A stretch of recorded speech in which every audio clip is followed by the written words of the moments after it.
సంక్రాంతి పండుగ సందర్భంగా వృద్ధ మహిళలకు ప్రకాశం జిల్లా Reddy community working committee president B Shirish Reddy చీరలు పంపిణీ చేశారు. గిద్దలూరు మండలంలోని దేవనగరం గ్రామంలో రెడ్డి కమ్యూనిటీ జిల్లా వర్కింగ్ కమిటీ ప్రెసిడెంట్ బంధువుల శిరీష్ రెడ్డి కుటుంబ సభ్యులతో కలిసి గ్రామంలోని వృద్ధ మహిళలకు చీరలను పంచిపెట్టారు. ఈ సందర్భంగా శిరీష్ మాట్లాడుతూ ప్రతి సంవత్సరం సంక్రాంతి సందర్భంగా కుటుంబ సభ్యులతో కలిసి నిరుపేద మహిళలకు వృద్ధ మహిళలకు చీరలను అందజేస్తున్నామని, సంక్రాంతి పండుగను వీరు కూడా ఆనందోత్సాహాల మధ్య జరుపుకోవాలని కోరుకుంటున్నామని అన్నారు.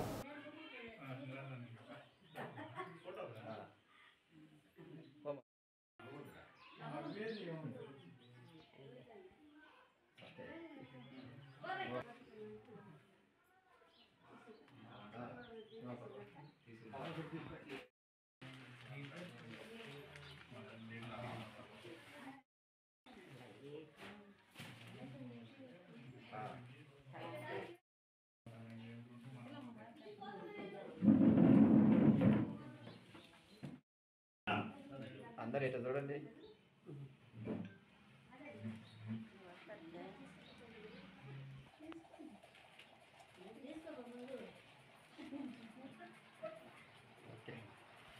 పట్టుకోన చెయ్యంటే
ఫోటో ఉంటుంది అలా గుర్తుండే తిరుగు పేపర్ తీసుకో.